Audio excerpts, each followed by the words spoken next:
chegamos à penúltima mensagem, domingo que vem será a última. Hoje nós estamos no versículo 22.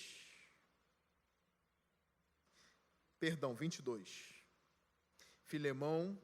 22.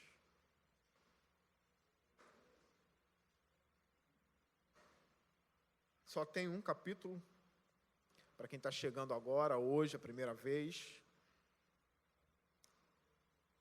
Filemão, versículo 22, vamos ler. Diz assim: além disso, prepara-me um aposento, porque graças às suas orações, espero poder ser restituído a vocês. Vamos orar ao Senhor. Senhor Deus, fale aos corações dos meus irmãos, que o Teu Espírito Santo venha me usar com misericórdia, Senhor. Eu peço que a Tua palavra, ó Deus, venha com potência à nossa alma. Que o Senhor nos ensine, ó Deus, um pouco mais sobre a vida cristã nessa manhã. Em Cristo Jesus. Amém. Nós sabemos aqui que a carta, ela se resume aos pedidos de Paulo a Filemão. Aqui envolve perdão, envolve amor cristão, envolve muitas virtudes nessa pequena carta. E o pedido de Paulo aqui a Filemão é que ele perdoasse Onésimo por ter fugido, pelo provável furto, para receber Onésimo de volta. Paulo chega a dizer a Onésimo que se Filemão deve alguma coisa a ele, que é para botar na conta dele, do apóstolo, que ele pagaria no lugar de Filemão. Mas ele faz aqui, ele deixa uma lembrança, ele abre um parênteses, ele quer lembrar Filemão que Filemão também deve a própria vida a ele. Filemão é um devedor a Paulo, ele deve a própria vida. Paulo pregou o evangelho a Filemão. E eu preguei semana passada nos versículos 20, nos versículos 21, em que Paulo diz que para Filemão reanimar o coração dele em Cristo Jesus. E Paulo encerra no versículo 21 dizendo: sabendo que fará ainda mais do que eu lhe peço.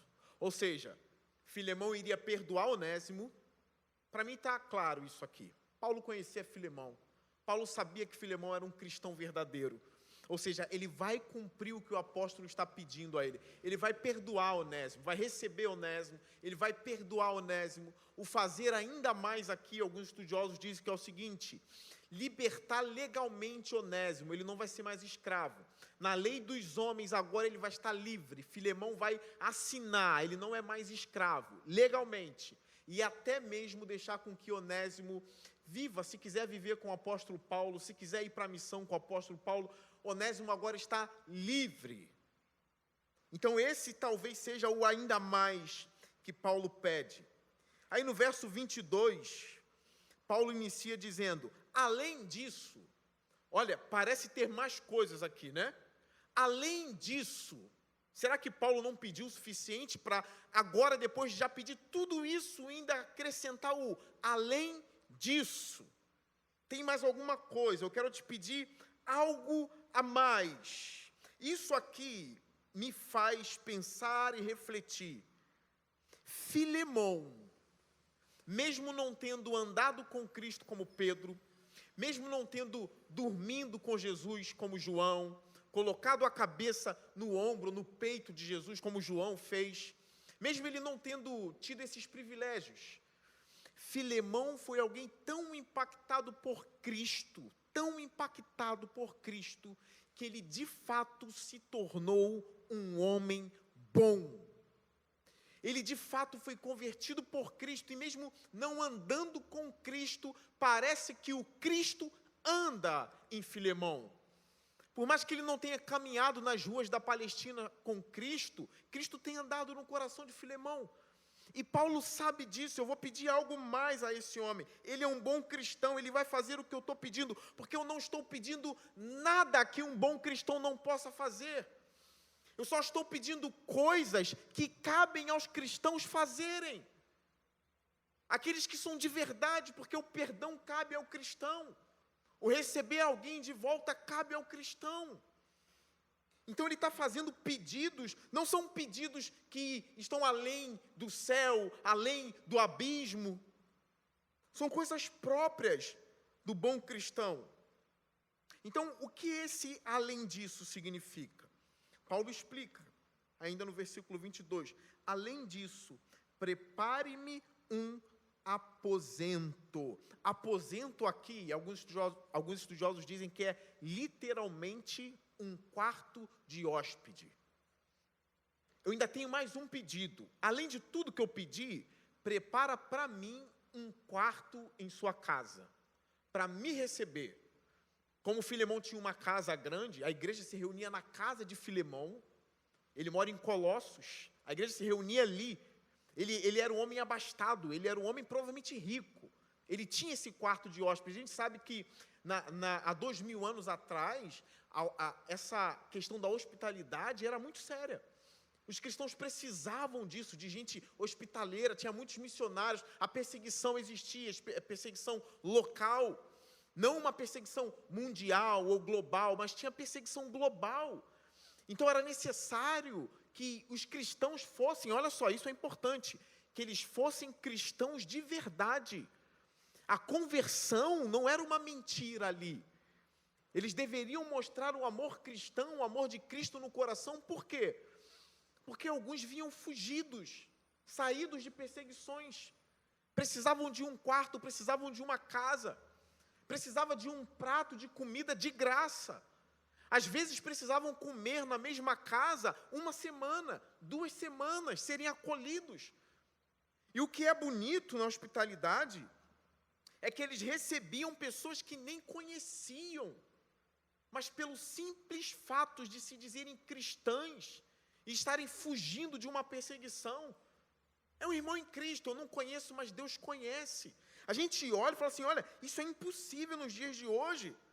Ou talvez você se conhecendo, diga, eu não faria, jamais, mas olha, é questão de vida ou morte. É um acolhimento.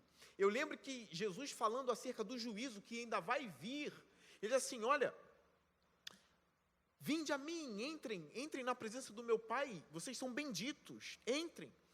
Porque eu tive fome, vocês me deram de comer, eu tive sede, vocês mataram a minha sede. Venham, entram. Aí a pergunta é, quando a gente te viu com fome e te deu de comer? Porque a gente não tem visto Cristo. Quando foi que a gente alimentou o Cristo? Quando foi que a gente vestiu o Cristo? Quando a gente alimentou um dos pequeninos de Deus. Quando a gente alimentou alguém que, fugido de uma perseguição, veio e bateu na nossa porta. A gente não vive esse contexto ainda, talvez a gente possa viver. A gente tem vivido coisas estranhas. Quem diria que a gente viveria numa época em que o mundo todo parou por causa de um vírus? Quem diria? A gente tem vivido coisas que a gente não imaginava que iria viver. Então, quando que a gente vestiu o Cristo? Quando um filho de Deus, olha, eu sei que a gente, provavelmente você já alimentou aqui algum mendigo, alguém que não tinha o que comer, mas a coisa ainda é mais magnífica, e aqui eu estou baseado na Bíblia, quando você faz isso com um irmão em Cristo, especialmente aos irmãos na fé, o que Paulo fala aos Gálatas. Então Cristo responde, quando vocês fazem a eles, olha como isso é sério, isso faz crescer o amor cristão em nossa vida, quando a gente para pensar, que quando a gente abraça, que quando a gente cuida, que quando a gente alimenta, é a Cristo que a gente está fazendo, e isso será apresentado no dia do juízo, a nossa responsabilidade e o nosso amor cristão aumenta ainda mais. Eu sei que aqui não se trata de um cristão anônimo, aqui se trata do apóstolo Paulo, e se trata também do amor cristão que está no coração de Filemão. Então, prepara-me um aposento, prepara-me um quarto. Paulo sabia que no coração de Filemão tinha esse amor hospitaleiro, tinha esse acolhimento em sua própria casa. Eu queria aqui também já já aplicar esse texto aos corações de vocês, a gente vive num tempo, a gente vive numa era em que pastores não são bem vistos. Líderes religiosos, principalmente no cristianismo, não são bem vistos. Até os padres não são bem vistos. Na verdade, o mundano, ele cria muitas coisas justamente para não receber. Se um cai, eles acham que todos caíram. Se 10 são perversos, na mente deles, 1000 são perversos. Mas agora falando da gente, do protestantismo, do povo evangélico, dos pastores, a gente vive uma era em que os pastores não são bem vistos. E a gente lendo a carta de Paulo a Filemão, uma coisa fica clara. Mesmo Paulo sendo totalmente respeitoso com Filemão, mesmo Paulo demonstrando até mesmo ter uma amizade com Filemão, algo fica claro nessa carta. Filemão tem um líder. Filemão tem um líder religioso. E esse líder é Paulo. Mesmo a carta tendo todo esse tom respeitoso, Paulo é líder de Filemão. Filemão está submisso a Paulo. Isso fica claro na carta. Muito claro.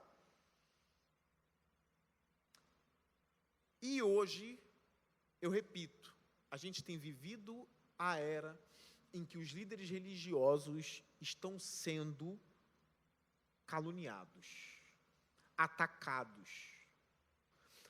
Alguns antigos, os antigos dizem que teve uma época que os pastores eram muito respeitados. Hoje em dia, se você diz que é pastor, talvez, as pessoas deem até as costas. O pior é quando cristãos pensam assim. Infelizmente, a gente ouve da boca de cristãos o seguinte: olha, pastor aqui na minha casa senta no chão. E a gente procura saber, são membros de igreja. Eles têm seus pastores. E algumas igrejas têm seus presbíteros. E eles dizem: não, pastor aqui é no chão. Pastor aqui come o resto. A gente não dá mole para pastor aqui, não. Porque já está na cabeça que pastor é pilantra. Entende? Que líder religioso dentro do cristianismo não presta. São fanfarrões, alguns chegam a dizer. Não quero eles, distância deles. Então, sempre que a gente fala de uma liderança espiritual, de uma liderança religiosa, alguns têm um trauma muito forte. O mundano, que se lasque em relação a isso. Essa é a linguagem, problema deles. Agora, quando um cristão tem essa mentalidade, ele está pecando. Ele peca até mesmo com o próprio Senhor Jesus Cristo, que instituiu essas ovelhas para a liderança. Ele colocou elas ali. E eu falo disso aqui porque eu vejo um líder religioso dizendo a Filemão: prepara-me um quarto de hóspede. Dando a entender que estará naquela casa, será hospedado naquela casa. Em várias partes nesse sermão, ou na verdade, nessa epístola aqui, eu vejo Paulo mesmo sendo respeitoso, mas mostrando aqui que Filemão deve a vida a ele. Algumas partes, Paulo chega a dizer, na verdade, em uma parte, eu estou certo de que você me obedecerá. Então, cuidado com esse pensamento, porque isso não vem de Deus, isso vem do diabo. Eu já falei em vários sermões aqui, como um pastor deve tratar o rebanho. Que ele não pode ser dominador do rebanho. É por isso que vocês têm que recorrer ao manual. Para que, se vocês perceberem algum abuso, Deus contar para vocês, está tendo um abuso aí. Deus fala, Ele não está governando como eu quero que Ele governe. Agora, vamos inverter. Vamos inverter a coisa. Filemão não fala nessa epístola. Quem fala é Paulo. Mas através da fala de Paulo, eu consigo enxergar em Filemão um homem totalmente submisso à sua liderança. Totalmente submisso ao pastor dele, que é Paulo. Mas Paulo é apóstolo, não somente. Paulo é apóstolo, mas é presbítero. Paulo é apóstolo, mas é pastor. Assim como Pedro, assim como João. Então, ainda que Filemão não fale na epístola, ele não fala, é óbvio, ele não está aqui. Quem está escrevendo é Paulo. Através da fala de Paulo, eu vejo aqui a submissão de Filemão, pela certeza que Paulo demonstra que Filemão vai ouvir as palavras de Paulo. Ele é tão submisso que obedece o apóstolo, mesmo o apóstolo estando preso e longe. Isso está implícito aqui. E o pedido do apóstolo: prepare-me, preste-me esse serviço. Um mundano lendo isso aqui pode dizer: mas que abuso, o cara exige, e ele não exige, hein? Mas o cara ainda pede para o cara perdoar um escravo que fugiu, que o roubou. Pede para receber o escravo em sua própria casa. Provavelmente pede para o cara libertar legalmente o escravo. Ele já está pedindo muito. E no final, esse líder religioso ainda pede um quarto. É um abuso que ele está fazendo aqui.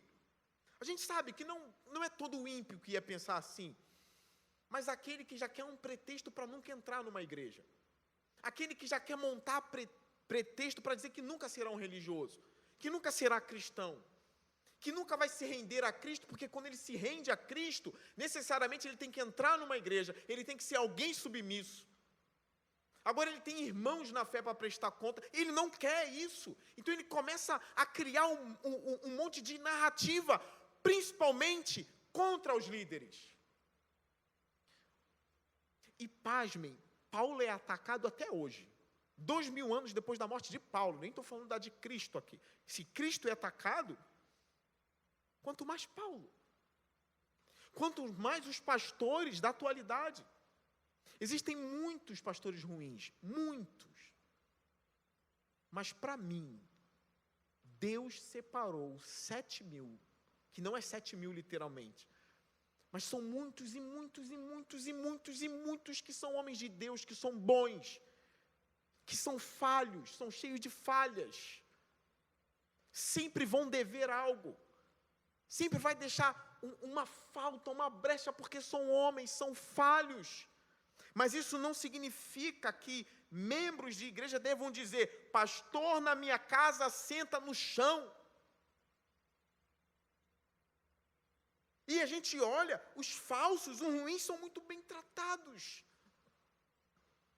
Esses que fica claro tanto para o mundo e quanto para as igrejas bíblicas que são falsos profetas, em suas comunidades, eles são tratados de uma maneira acima de reis. Não estou pedindo que tratem pastores assim. Não é bíblico tratar pastores como reis. A igreja não é um Estado. A igreja não é Estado. Não é Estado, a igreja tem um rei, e o rei da igreja é Jesus, não é isso.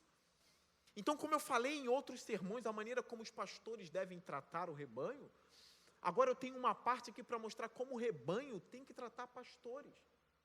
E eu não estou falando isso só porque eu sou pastor, eu estou falando isso para o bem de vocês, porque a Bíblia fala sobre isso, a Bíblia instrui. Porque se alguém não for instruído nisso, nunca vai agir como Filemão. E mais uma vez, eu tenho certeza que até o quarto de Paulo, Filemão aprontou. E aprontou com carinho. Não com raiva. Mas aprontou como alguém submisso ao apóstolo dele. Ao pastor da vida dele. Eu quero aqui mostrar para vocês como Paulo ele foi tratado por um homem. E depois eu quero ler a lista de como deve ser o pastor. Para que vocês também não sejam enganados por nenhum homem, por nenhum líder falso, por nada. Então eu quero que vocês acompanhem comigo 2 Timóteo, no capítulo 1.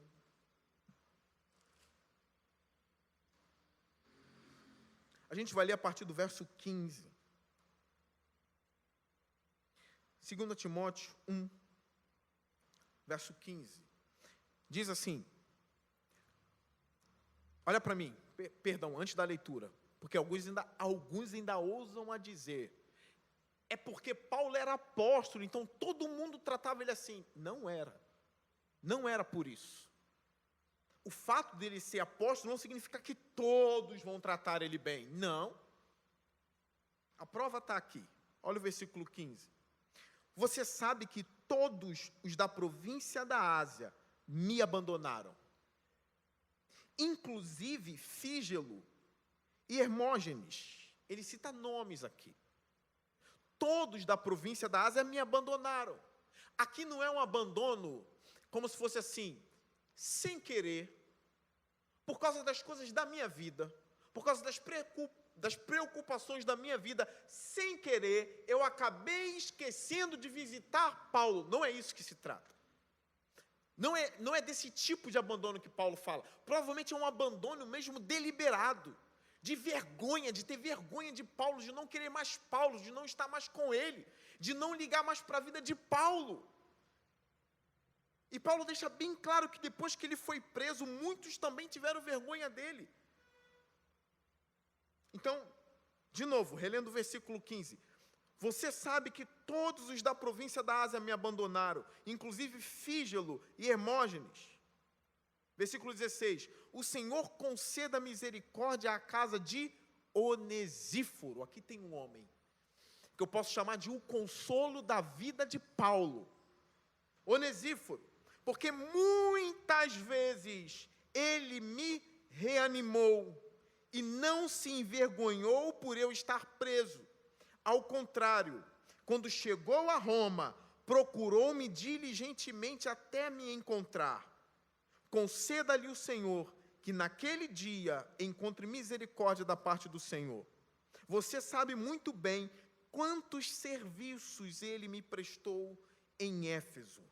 Era um homem que era submisso a Paulo e amava Paulo, queria servir, estava ali para servir. E ele tem a oração de Paulo, que o Senhor naquele dia tenha misericórdia da vida de Onesíforo. Tem a bênção do seu líder, tem a oração dele. E agora eu queria ler a lista aqui, para que vocês saibam como o pastor ele tem que se comportar. Quem é esse homem? 1 Timóteo capítulo 3. Olha as exigências da vida de um pastor. Diz assim, versículo 1, 1 Timóteo 3, 1. Olha as exigências aqui. Esta afirmação é digna de confiança. Se alguém deseja ser bispo, deseja uma nobre função, é necessário, pois, que o bispo seja irrepreensível. Olha, primeira lista. Seja o quê?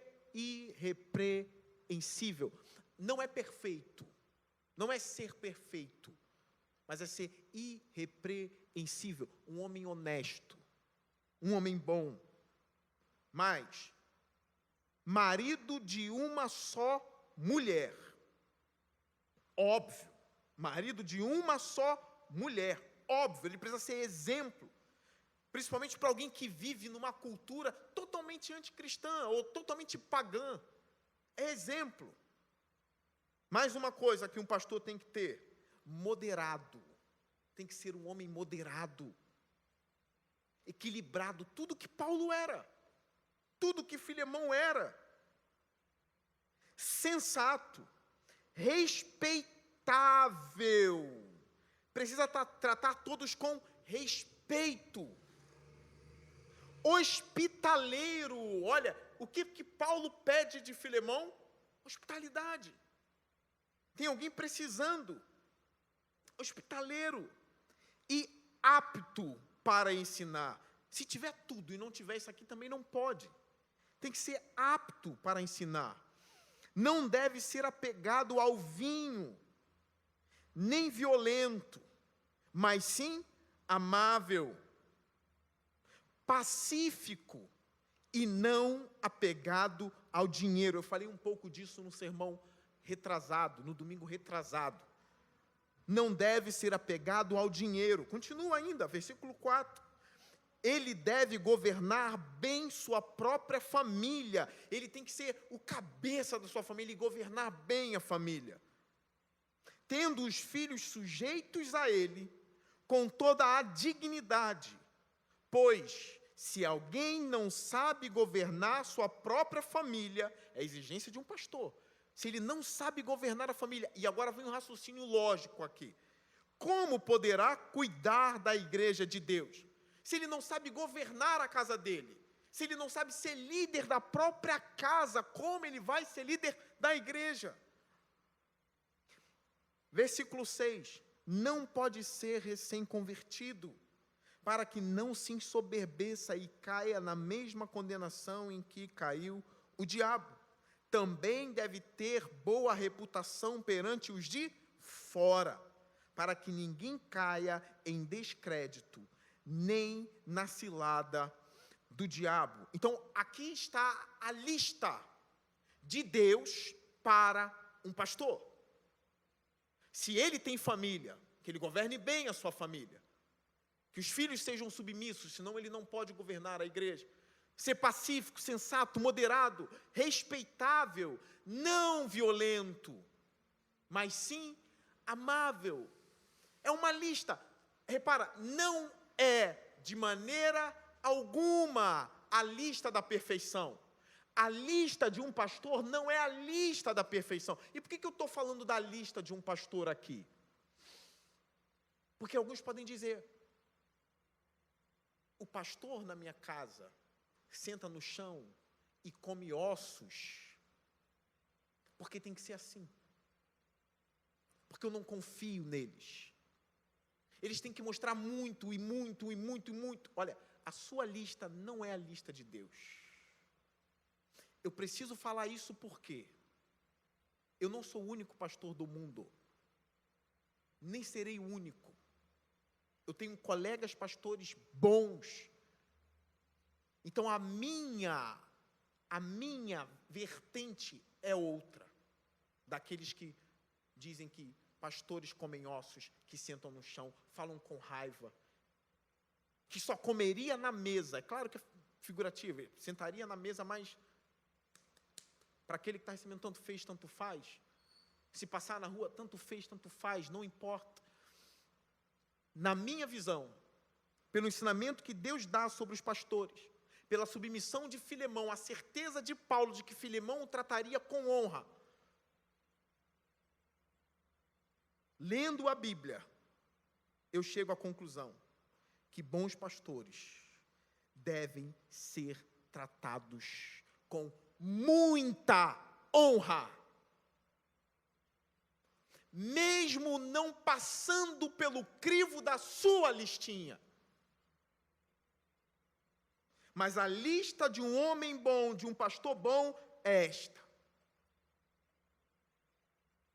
Terão falhas, terão brechas, terão tudo mais, mas Deus deu a lista.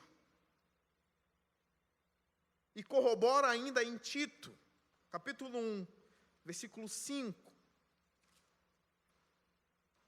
É só ir à frente, Tito está logo à frente. Olha o que diz. Conheçam mais sobre isso. Conheçam mais. Por que eu falei várias vezes de pastorado? Enquanto eu preguei sobre Filemão, porque para mim a carta de Paulo a Filemão é muito pastoral. É a visão de um pastor para duas ovelhas que ele tem. Uma que acabara de se converter e a outra que já tem uma igreja em sua casa, que é o próprio Filemão, que também é um pastor de almas. É uma epístola pastoral, de cunho respeitoso, mas que eu encontro ali a devida obediência daquele que é submisso.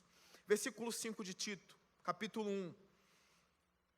A razão de tê-lo deixado em Creta foi para que você pusesse em ordem o que ainda faltava e constituísse presbíteros, ou seja, constituir anciãos, em cada cidade, como eu o instruí. É preciso que o presbítero seja irrepreensível, marido de uma só mulher, e tenham filhos crentes, que não sejam acusados de libertinagem ou de insubmissão. Por ser encarregado da obra de Deus, é necessário que o bispo seja irrepreensível, olha, não orgulhoso, não briguento, não apegado ao vinho, não violento, nem ávido por lucro desonesto. Ao contrário, é preciso que ele seja hospitaleiro, amigo do bem, sensato, justo, consagrado, tenha domínio próprio e apegue-se firmemente à mensagem fiel, da maneira como foi ensinada, para que seja capaz, olha, ele tem que ser capaz de uma outra coisa aqui, para que seja capaz de encorajar outros pela sã doutrina e de refutar os que se opõem a ela.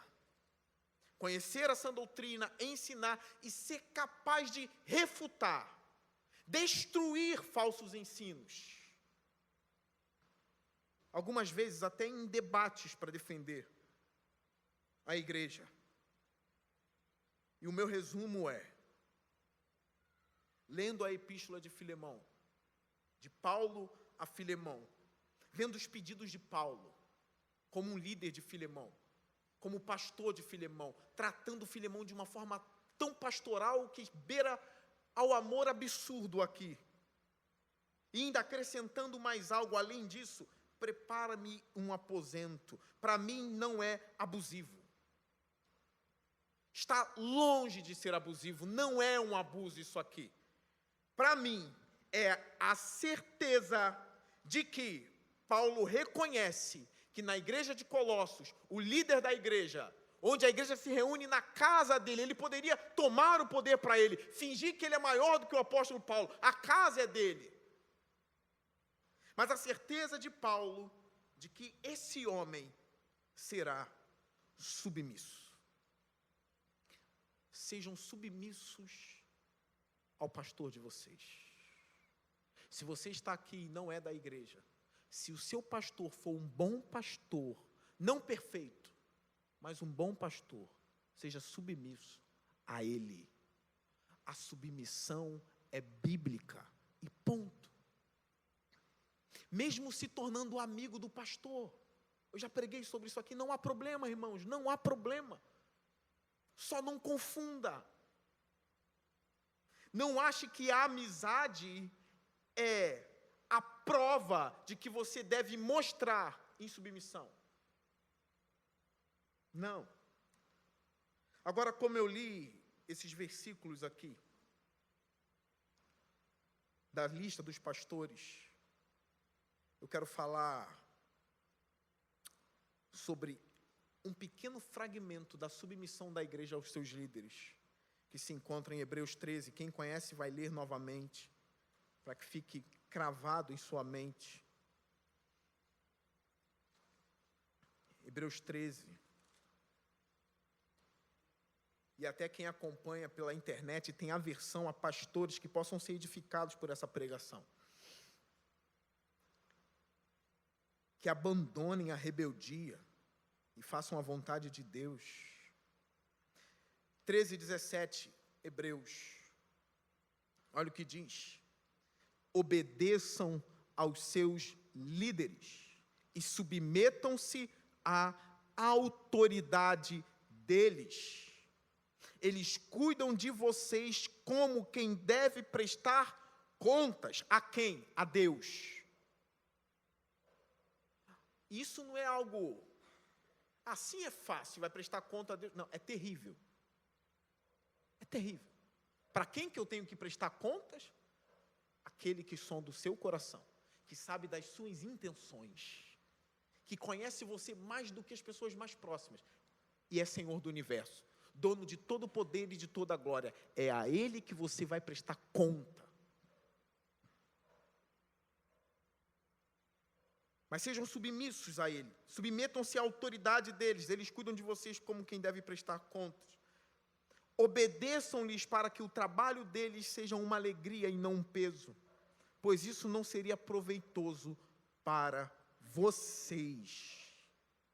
Eu sublinhei a palavra autoridade e a palavra obedeçam-lhes. Porque a submissão foi pregada por Deus, foi demonstrada também por Deus em Cristo Jesus, que mesmo sendo igual a Deus, não teve por usurpação ser como Ele, mas assumiu a forma de servo e foi obediente até a morte. O padrão do Cristo é importante aqui porque você tem a mesma natureza que eu, somos iguais.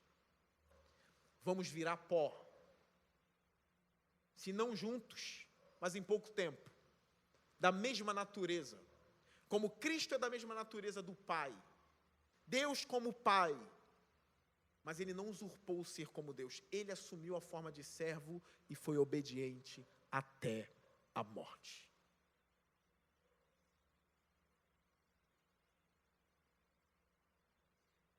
Prepare um aposento para Paulo, Filemão. Obedeça aos pedidos de Paulo, Filemão. Claro, isso aqui eu estou dizendo, como se você fosse Filemão. Ouça o seu líder. Seja pastoreados pelo ensino do pastor da sua igreja. Agora, por outro lado, eu sei que Paulo era um homem bom. Ele era um homem de Deus. Foi abandonado por alguns sempre tem aqueles que vão ser do contra, sempre terão. Mas esses também vão prestar contas a Deus. Eu sei disso.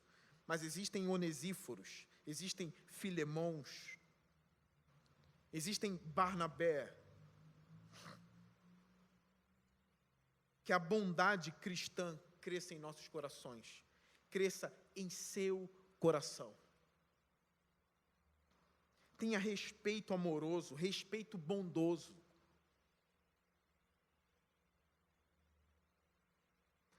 Até os mais velhos, aqueles que têm a cabeça branca, sendo dessa igreja ou sendo de outra igreja, alguém que está vendo, eu repito, pela internet, não devem falar com o seu pastor, que talvez seja 30 anos mais novo, como fala com o seu neto que é desobediente. Da mesma forma, o pastor não vai falar com o ancião da igreja, como se fosse um adolescente desobediente também. Porque o pastor precisa ser respeitável. E os membros, as ovelhas, submissas. Você quer saber mais sobre isso? Você quer ser mais fiel a Deus na igreja? Você quer ser um cristão melhor? Toma um manual, leia o manual. Podem ler sem medo, leia sobre os pastores, leiam sobre a lista dos pastores, leiam sobre os membros das igrejas, leiam sobre o comportamento cristão, está na mão de vocês. Foi traduzido, chegou nas mãos de vocês. Leiam o manual.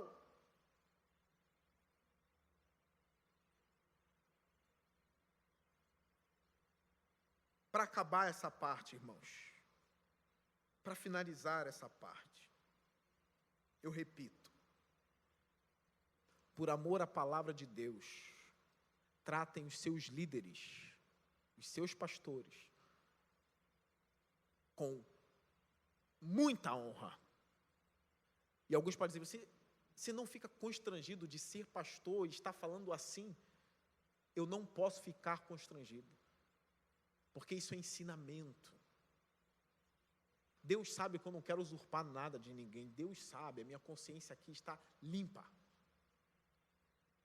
Mas é o perfeito ensinamento porque eu passo. Eu não sei o dia que o Senhor vai me chamar. Eu não sei se outro virá. Ou se outros se juntarão a mim e serão também pastores de vocês. Tratem com muita honra. Não se una ao mundo para destruir os pastores, porque foi Jesus, foi o Espírito Santo que colocou eles lá. O mundo não tem pena, não tem dó. Não se una a eles. Sejam contra eles, usem a palavra contra eles. Ousem dizer, existem bons e são milhares. Caminhando. Depois que Paulo ainda pede para preparar um aposento a ele, eu repito, não abusando da autoridade dele, é um pedido para alguém que é cristão de verdade, vai cumprir. E ele diz, por quê? Por que você vai preparar um aposento a mim? Porque, graças às suas orações, espero poder ser restituído a vocês. Graças às suas orações, Paulo está preso. Está preso.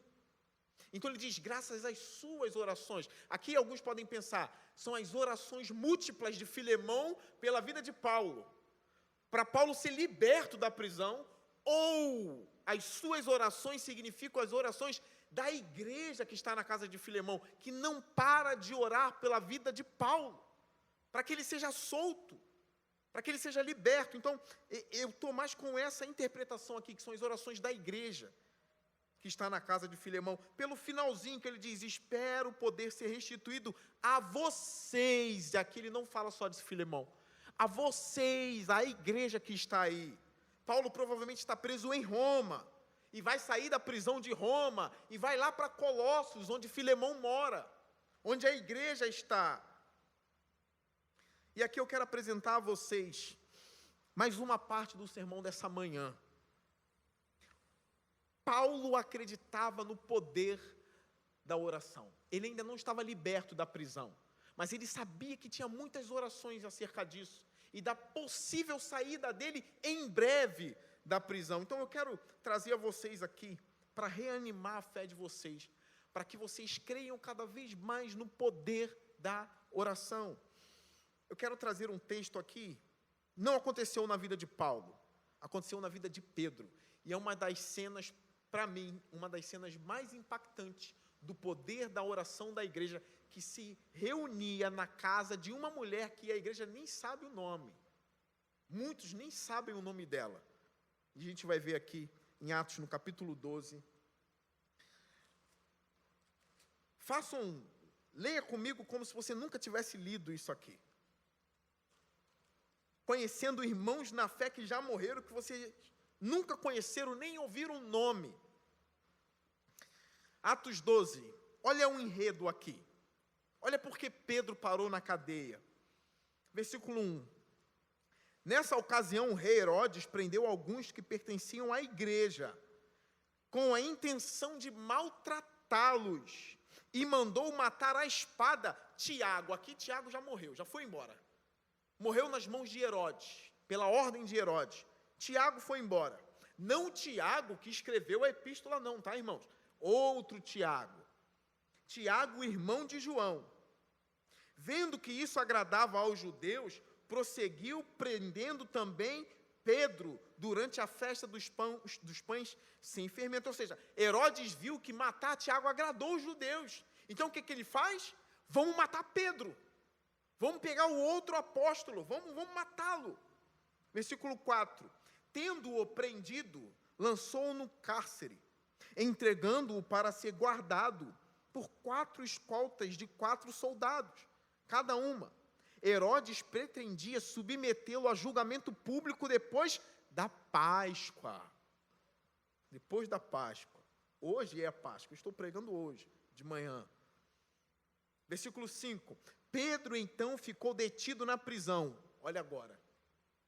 Mas, tem um porém, a igreja orava intensamente a Deus por ele, por Pedro. É uma teologia da oração, de ler o texto bíblico e ser explodido em fé por essa prática aqui. Quando a igreja ora, algo acontece. Não livrou Tiago da espada, tudo bem. Algumas aparentes derrotas na oração, por mais que o texto não diga que a igreja orava por Tiago, eu creio que a igreja orava por Tiago, eu creio que Pedro e os outros apóstolos oravam uns pelos outros também. Então, por mais que a gente tenha algumas derrotas na oração, aparentes derrotas, tá? Entre aspas, não significa que a gente tem que parar de orar. Porque Tiago foi degolado de um lado, mas a igreja continuava orando intensamente por Pedro. Olha o que aconteceu. Versículo 6, na noite anterior ao dia em que Herodes iria submetê-lo ao julgamento, olha, uma noite antes, Pedro estava dormindo entre 2 soldados, preso com 2 algemas, e sentinelas montavam guarda à entrada do cárcere. Se fosse falar nos dias de hoje, nem o BOPE tiraria Pedro de lá, nem a maior tropa de elite tiraria Pedro de lá. É óbvio, estaria uma guerra, a gente ia ver qual tropa é a melhor. Mas eu só quero mostrar que Pedro estava muito bem guardado aqui. Ninguém tiraria Pedro de lá. Versículo 7. Repentinamente apareceu um anjo do Senhor, e uma luz brilhou na cela. Ele tocou no lado de Pedro e acordou Pedro. Parece que a expressão aqui é suavemente mesmo. Ele tocou suavemente em Pedro. Ele acorda, Pedro estava dormindo, um dia antes de morrer. Um anjo toca nele. Ele tocou no lado de Pedro e o acordou. Depressa, levante-se. Isso aqui é o anjo falando, depressa, levante-se. Disse ele. Então as algemas caíram dos punhos de Pedro. Olha aqui, a igreja está orando. Não é que o anjo pegou as algemas e partiu, não, irmãos.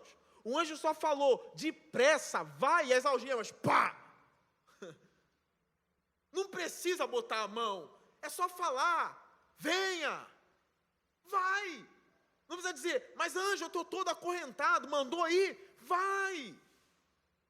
Pode ter uma parede de concreto na frente, só de falar, corre e passa. Vai explodir aquilo dali. As algemas de Pedro caíram. Versículo 8, o anjo lhe disse, vista-se e calça as sandálias. E Pedro assim fez. Disse-lhe ainda ao anjo, põe a capa e siga-me. E saindo Pedro seguiu, não sabendo que era real o que se fazia por meio do anjo. Tudo lhe parecia uma visão. Passaram a primeira e a segunda guarda e chegaram no portão de ferro que dava para a cidade. Este se abriu por si mesmo para eles. Mais uma vez, o anjo não empurrou nada, se abriu.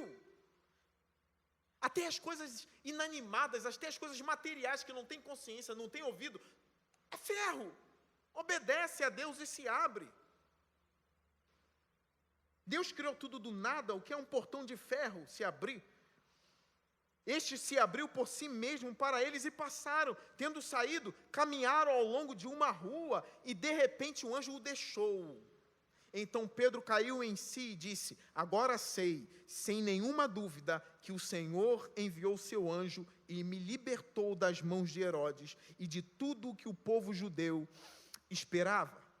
Percebendo isso, ele se dirigiu à casa de Maria, mãe de João, também chamado Marcos. Não é o João apóstolo, é o João Marcos, que Paulo teve uma briga com ele um tempo atrás.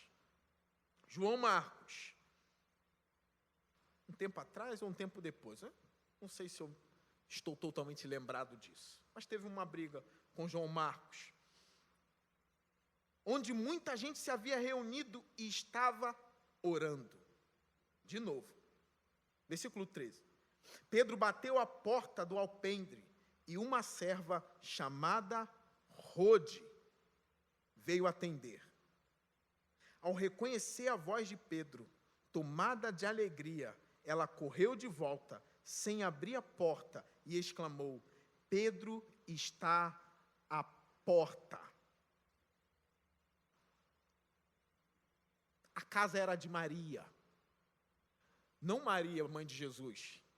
A Maria, mãe de João Marcos. Quem abriu a porta, quem viu Pedro sendo solto ali, na verdade, na porta, prestes a entrar, foi uma mulher chamada Rode, conhecida como uma serva de Deus. Uma serva do Senhor. Ela atendeu, ela reconheceu a voz de Pedro, tomada de alegria, ela nem abriu a porta. Ela correu de volta sem abrir a porta e exclamou, Pedro está na porta. Eu narrei um monte de coisa aqui com detalhe, de algema caindo, de portão de ferro abrindo, do anjo tocando, para mostrar para vocês o poder da oração da igreja e o porquê Paulo fala da oração dos irmãos e da libertação dele, ao ponto de dizer, pode preparar um quarto para mim. Ele acreditava que a oração dos irmãos ali estava quebrando também as algemas dele, não como a de Pedro, mas ser libertado, ser solto, voltar a Colossos. Ela, tomada de alegria, ela diz, olha, Pedro está à porta. Olha o versículo 15. Eles, porém, lhe disseram, você está fora de si. Mesmo em meio da oração, a gente pode agir como louco, né? Não crendo. Está orando e quando a coisa acontece, diz, não é possível. Insistindo ela em afirmar que era Pedro, disseram, deve ser o anjo dele. Isso aqui outro dia eu posso explicar a vocês. Mas Pedro continuou batendo e quando abriram a porta e o viram, ficaram perplexos. Mas ele, fazendo-lhes sinal para que se calassem, descreveu como o anjo o havia tirado da prisão e disse, contem isso a Tiago e aos irmãos. Então saiu e foi para outro lugar. De manhã não foi pequeno o alvoroço entre os soldados, quanto ao que tinha acontecido a Pedro. Fazendo uma busca completa e não o encontrando, Herodes fez uma investigação entre os guardas e ordenou que fossem executados. Primeiro ele mata um homem de Deus chamado Tiago. Depois ele tenta matar Pedro. Pedro não morre. Quem morre são todos os soldados. Pedro está vivo. Na próxima parte, quem morre é Herodes, comido de bicho. E Pedro está solto. Voltando para Filemão. Paulo sabe que ele será solto, que ele visitará Filemão. E manda o homem de Deus preparar um quarto para ele. Graças às orações da igreja. Isso aqui é um encorajamento para a gente.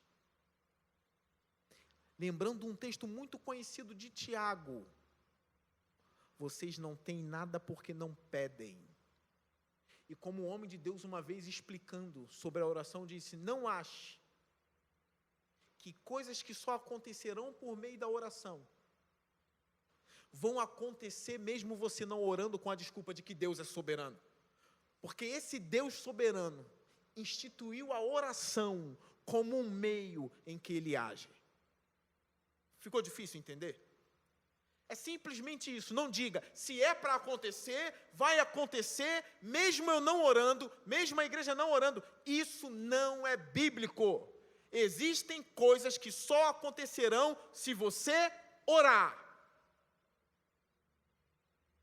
Eu relato um monte de coisas que aconteceram sem oração. Gênesis 1, relato da criação do mundo, não teve oração. Deus fez aquilo. Mas eu vejo Tiago mostrando, olha, tem coisas que só acontecerão por meio da oração. Eu vejo Isaías entregando uma profecia de morte ao rei Ezequias. Ezequias ora o Senhor, Deus manda Isaías voltar e acrescentar mais anos de vida a ele. Eu vejo Tiago morrendo ao fio de espada. Pedro, um dia antes de morrer, a igreja orando intensamente, o anjo vai lá e abre as portas da prisão. E eu vejo Paulo dizendo aqui, graças às suas orações. Nesse período que a gente está enfrentando, de medo, muita gente entrando em pânico por causa do vírus. Eu compreendo alguns crentes em Jesus, pessoas dessa igreja também, da nossa igreja. Não deixe com que o medo seja mais intenso do que a oração de vocês.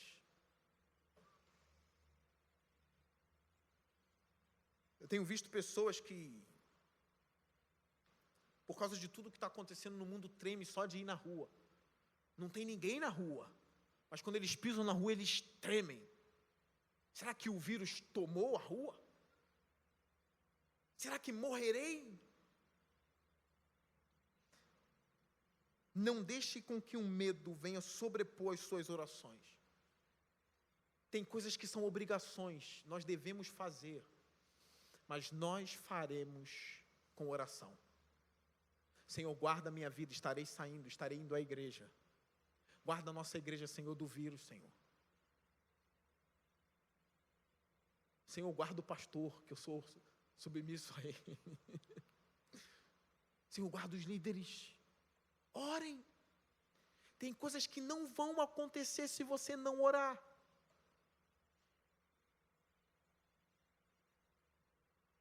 Pessoas doentes, orei por fulano que está doente e morreu, então não vou orar pelo outro, a gente ora pelo outro e o outro sai. Está vivo. Façam isso. Porque a última coisa, eu percebo que tanto Filemão, quanto a igreja na casa de Filemão, para ser uma igreja cristã, tem que ter oração. E eu percebo que eles oram. Nós temos aqui momentos de oração, nós temos quarta-feira que nós oramos também no domingo. Você também tem que orar na sua casa. Às vezes levar as coisas que a gente ora na igreja, levar para a sua casa. Voltem a crer no poder da oração. Voltem a crer. Eu tenho um testemunho aqui, eu já vou encerrar a pregação.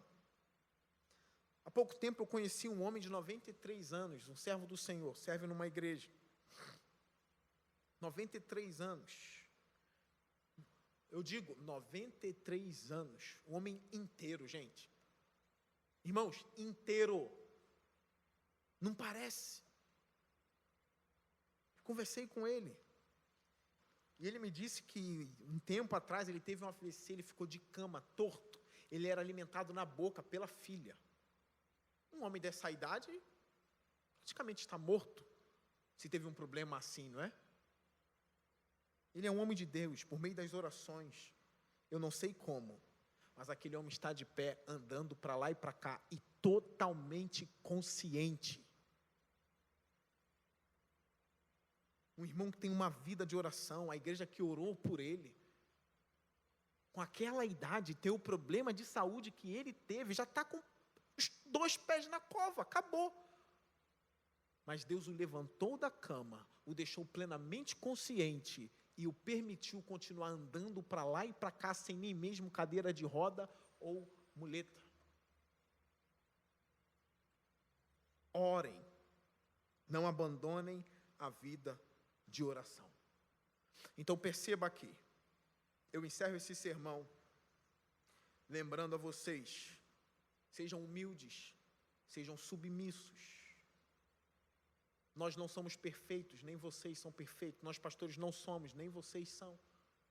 Por outro lado, orem pela igreja, orem pela sua vida, orem pelos seus pastores. Orem até mesmo contra isso que está acontecendo. Ouse, não, pastor, orar para que o vírus suma já é demais. Ore. Ore.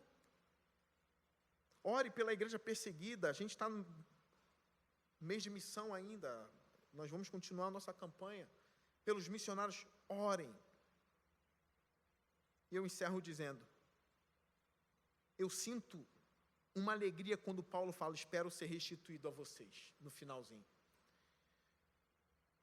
Paulo amava os irmãos na fé. Me parece que eram os únicos amigos que Paulo tinha. Ele fala isso com uma alegria. Pelas orações de vocês, estarei restituído a vocês em breve. É uma alegria.